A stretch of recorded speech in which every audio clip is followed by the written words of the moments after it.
Hello, my name is Michael Tessera and I prepared this presentation entitled UFC Smackdown, Smart Education Program Proprietary Limited in Liquidation and CLGC Australia Proprietary Limited. And UFC in this particular context doesn't stand for Ultimate Fighting Championship, rather it relates to Ultimate Federal Court Smackdown. And I'll be discussing Justice Jackman's, smackdown of Justice Farrell's conduct recently in his judgment, which has got a lot of publicity recently. And I think it's interesting to have a bit of a look at it just to understand what he said and what it might all mean. Now, my background, I'm a competition and consumer lawyer, and I've been running my own practice to sale legal consulting for the last 15 years. And I help companies and individuals with competition and consumer law matters. I also help a few legal publishers as an expert commentator on competition consumer law matters, including LexisNexis, CCH, Walters Kluwer. Prior to that, I worked with ACCC for 15 years in a variety of roles, including as a director of enforcement. Now, the outline of the presentation will be to start with some background, then go through Justice Jackman's comments, then the actual decision in the case, and then finish with some commentary. Now, the dispute in the case related to two companies. One was considered the Martin Companies, or Rongai Zhang's company, Smart Education Program, SCP Asset Management, and his law firm, W&H Lawyers Australia, and an overseas individual, Peilang Zhang, and that person had companies in China, CLGC, Coghlan Group, Coghlan China, and CLGC was an Australian company. And the proposal was to set up an education business in Australia for students from the People's Republic of China. And SCP, or Mr. Martin's companies, would provide education and training services in Australia to children of Chinese nationals. Coghlan China had the approval to transfer money under a foreign exchange quota to Australia, and Coghlan China would use foreign exchange quota to transfer money to its Australian subsidiary Coghlan Australia, which would pass it on to the Australian business. And that's fairly significant because the terms of the foreign exchange quota were quite crucial in the case. Now, Justice Jackman starts his comments with a section entitled The Reallocation of the Matter from Justice Farrell. Justice Farrell's a federal court judge who was appointed about 10 years ago from a solicitor background. She was a partner at Freehills. And what he stated there was, these proceedings were heard by Justice Farrell on those dates, October 2020 and November 2020 and December 2020, over 9 days. That's quite a lot of evidence being put forward, a lot of affidavit evidence. And then he states the reference to 2020 is not a misprint. Justice Farrell began the trial by complaining about the timeliness with which the evidence had come to her from the plaintiff and the respondents. During the trial, Farrell was understandably keen to make sure the hearing was on schedule. Her Honour was particularly censorious of the plaintiff's key witness, the third plaintiff, for making the court wait and reminding him of his duties to the court, and that punctuality is expected. It costs a lot for all these people to sit around waiting for you, for which the third plaintiff apologised. Now, that was all relatively unexceptional, and I guess the point that Jackman's drawing is that Justice Farrell was complaining about the delay of the parties, and yet she has delayed in issuing her judgment. And as you can see in the next sentence there, regrettably, Justice Farrell has not delivered judgment. The delay in giving judgment is all the more glaring in the light of the fact that Justice Farrell made a freezing order against the first and second defendants in 2017, which were subsequently varied but remain in place. So effectively, some assets have been frozen for coming on 6 years, and the case has been waiting for judgment for 3 years in the context of her criticising the plaintiff in particular for delay and not moving quickly enough. That's somewhat ironic. Then Justice Jackman goes on, despite the period of 2.5 years without giving judgment, Justice Farrell has indicated that a view of her impending resignation from the court which the Governor-General has accepted and which will be effective from 1st of August, just a few days ago, she will not be giving reasons for judgment or making any orders. So there's been an announcement of a resignation to be effective from the 1st of August, and it appears that Justice Farrell has said, I'm not going to be doing this judgment. And the question is why?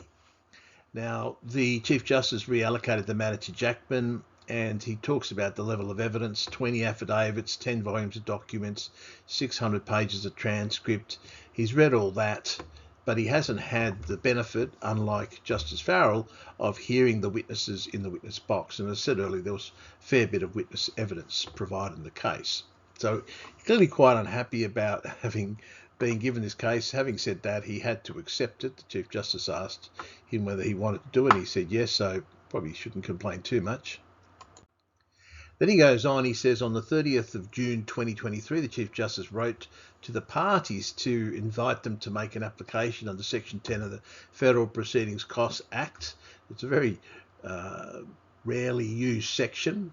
And effectively, under that particular section, parties can seek a cost order in their favour if some judgment or decision or something has occurred that is effectively the fault of the court. So if some proceedings been rendered abortive due to a judicial member, a member of the federal court dying, resigning or being removed or dismissed from their office, or suffering a protracted illness or otherwise becoming unable to continue or give judgment of proceedings, the court may make a payment effectively to the litigants. Now, Justice Jackman considered this section and concluded that it wasn't available to the plaintiffs.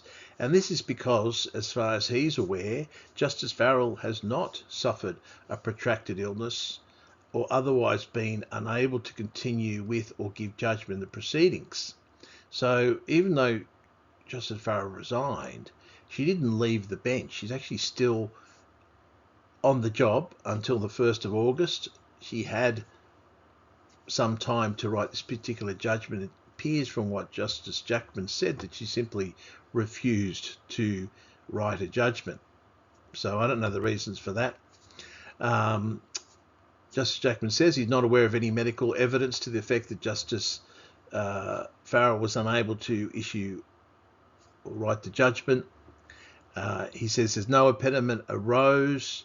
Does not appear to be any evidence that there is inability. And then quite sarcastically says, perhaps in the euphemistic sense of inability, or the stating in a sort of a kind way. And rather, Justice Farrell is just unwilling to discharge her judicial functions in giving judgment in the proceedings. So that's pretty strong criticism of a fellow judge. And I guess the thing here is you would hope that Justice Jackman is aware that there aren't any health impediments or any other reasons why Justice Farrell is not writing this judgment. So he's writing these comments from the perspective of knowing that Justice Farrell has simply refused to, as he says there, discharge her judicial functions. So what he says finally is that the reallocation was made to him on 30 June.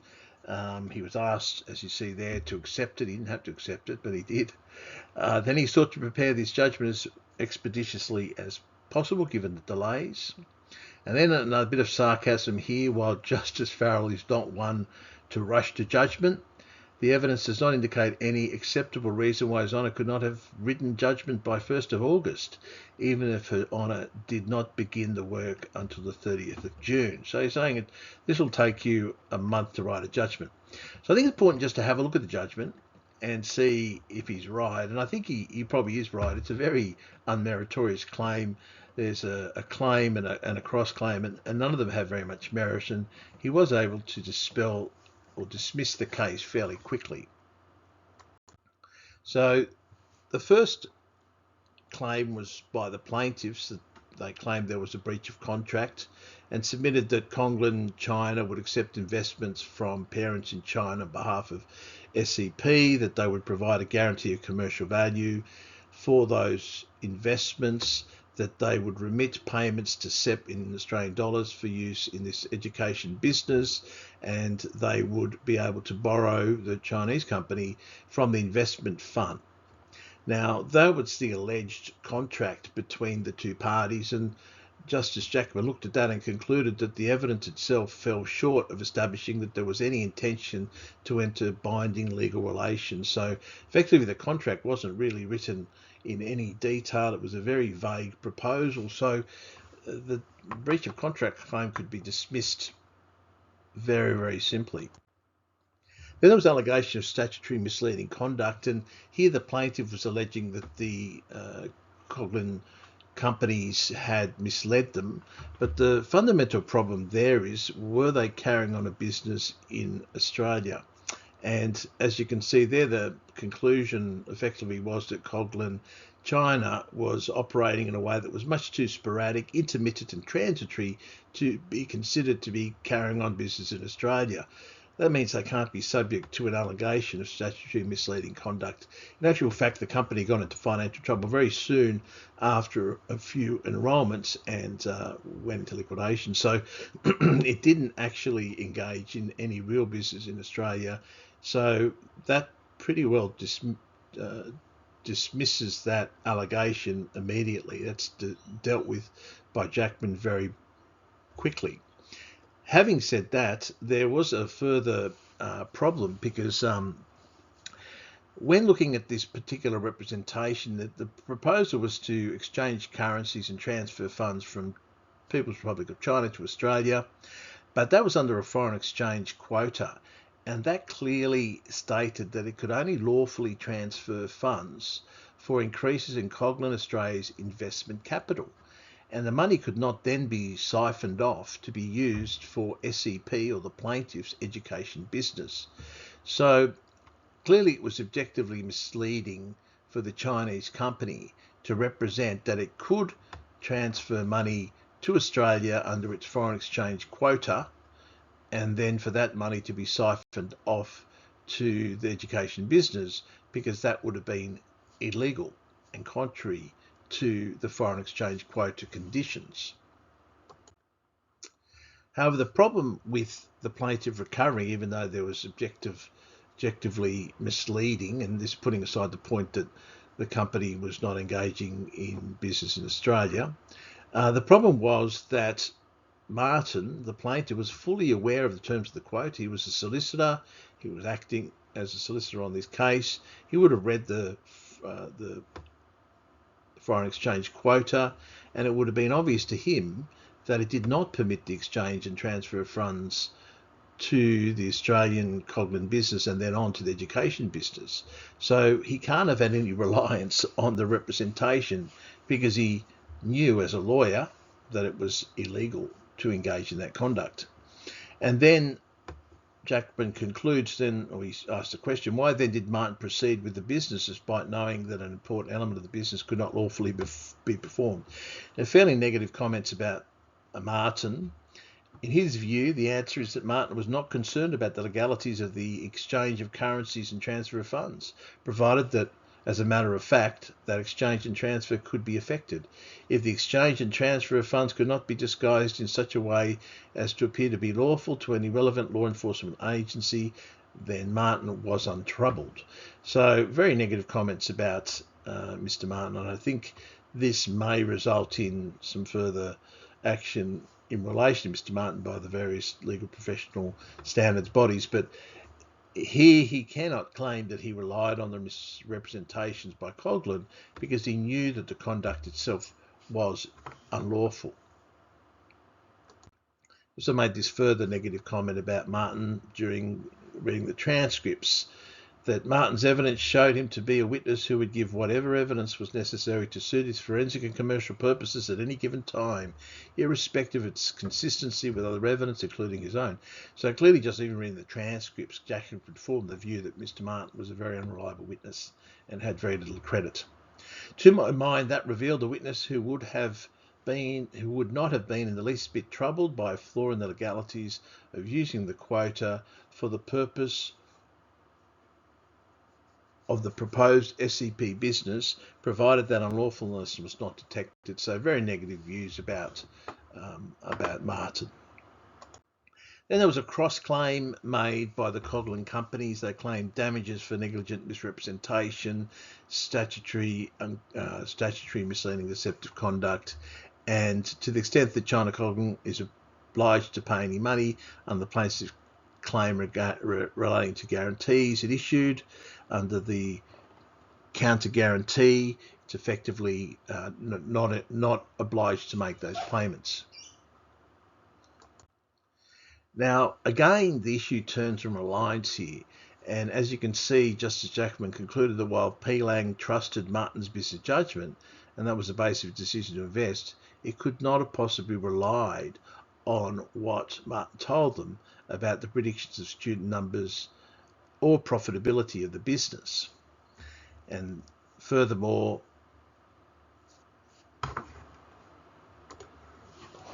looking at the evidence which Pei Ling gave in the case, again based on the transcripts, by their own admission, there was no reliance. So the essential ingredient of reliance on the representations of Martin was not there. So they could not be successful in their claims for misleading and deceptive conduct. Now, the question that arises is firstly, that seems like a very straightforward case, one that could have been dispensed with very quickly. I think Jackman dispensed with it very quickly, and I guess it adds to the real question marks as to why Justice Farrell didn't want to do that. But I guess the comments of Justice Jackman did raise the question of whether he went too far, and there was this article I saw in the Sydney Morning Herald which is sort of drawing on the fact that Ian Jackman's brother is Hugh Jackman, in the Wolverine reference, but saying, did Justice Wolverine go too far with departing judge? And he comments there, Michael Pelly, that there was this real division of views as to whether Jackman went too far. Some people thought he'd gone much too far, and then on the other hand, some people thought it was appropriate to make these comments. But the question is whether these comments should be seen specifically about Justice Farrell, or more generally about the performance of some of the judges in the federal court.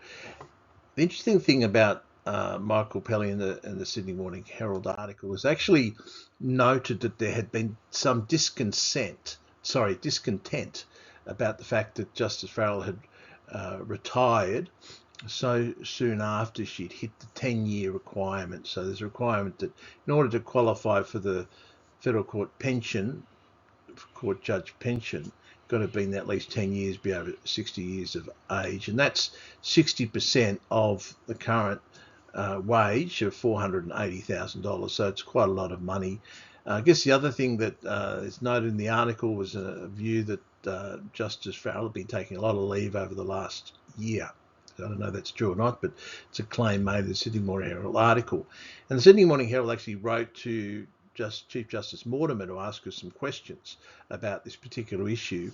And as you can see, the three questions they asked there whether Farrell, many of Justice Farrell's cases were transferred to other judges, whether she has provided any reasons for resignation to the court, and finally, when did Justice Farrell submit a resignation, and how much leave did she take over the last 12 months? And there was no response from Chief Justice Mortimer. I doubt there will be, but there was an observation in this particular article that maybe Senate estimates might take up the issue later in the year. I'm not too sure if they will, but that's a speculation by the Sydney Morning Herald.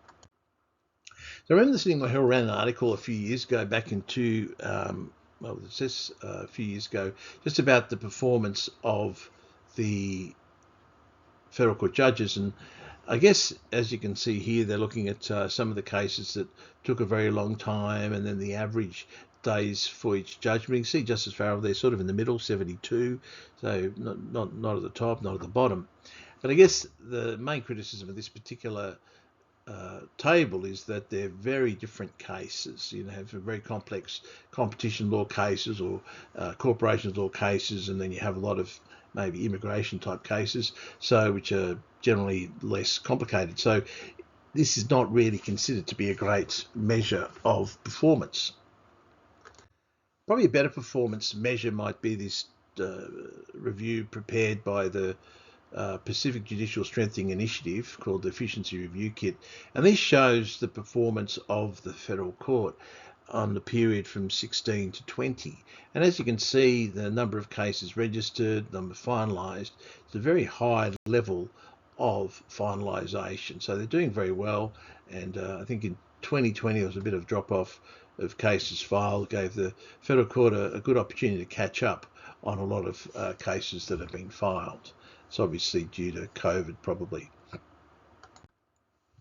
Then you have this table here, and it does show quite dramatically different performance of different judges, and they've chosen 7 different judges. They haven't named who they are, but they're showing their performance. And as you can see, the judgment reserved, so quite low numbers except for Judge 4, which very high number of judgments reserved. And probably more significantly, the number of reserved judgments that went over 90 days is very high. Actually, as you can see, there are 140 days for quite a number of the judgments. So the question arises, why so many reserved? They're probably more complicated judgments, but why are they taking so long to write? And this sort of suggests there's quite a big disparity in the performance of different judges, something that needs to be investigated to work out what the reasons for that are. There may be legitimate reasons, may not be. So also this case is disposed last year, so 2020, and it again shows very interesting things. It probably shows an average of between 90 and 120 cases, I guess, across the board.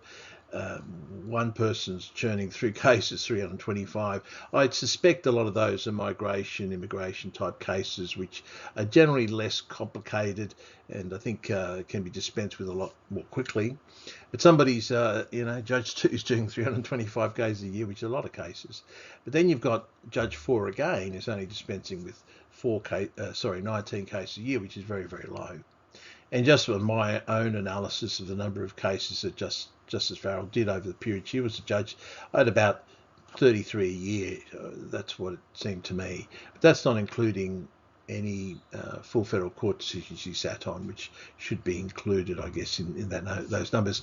So I guess there's some really interesting numbers there about judicial performance, and I think it's important that there be scrutiny of how each judge is performing and obviously assistance provided to them. Just in this particular case, it was very unusual circumstances where a judge has indicated an intention to resign from the federal court and refused to write a judgment in a case. It seemed a pretty straightforward case. It seemed like a very easy case to deal with given the unmeritorious nature of both the claim and the cross-claim. I guess a judge retiring early raises some concern amongst people due to the fact they'll qualify for their pension and not be working in the court. But I guess I'm not aware of any reasons. There might be some quite legitimate reasons why she's decided to retire early. Obviously, either Jackman knows there's no legitimate reasons or doesn't care. I don't really know. The retirement benefits are significant. So I guess by retiring after 10 years service and being at least 60 years old, then you're eligible for 60% of your wage, so 60% of 480,000. So that's an annual income of 288,000, which is a good amount of money, I think, in anybody's language. And I guess the thing, she was appointed in 2012, so she actually went over the 10 years by a year, more or less, about 11 years. So I guess the fundamental thing here is clearly appeared to be a very unmeritorious case, one that could have been dealt with very quickly, and it's just somewhat surprising that Justice Farrell didn't agree to look at it and write a judgment. Having said that, there might be some legitimate reasons which we're unaware of as to why she didn't do that. I think ultimately whether Justice Jackman went too far, probably, I think he probably did. I think it's never good to comment in this manner about a fellow judge, and ultimately it probably does damage the court to make these comments publicly. And I guess there's some real issues about the performance of judges, the various information provided in this presentation suggests there's a very big disparity between the judges, but there needs to be further investigation as to what the causes for that is. Some judges might be picking up some of the biggest, most complex cases, and that's why they're not producing as much. And then other ones are doing simpler cases, and that's why they're doing so many. But I guess it's important to get to the causes of the disparities. So that's all I had. I thought it was interesting just to go through the comments of Justice Jackman, and just curious whether the Senate will pick up this issue later in the year, and we will find a bit more about what went on. So if you have any questions about this presentation, feel free to give me a call or drop me an email. Bye-bye.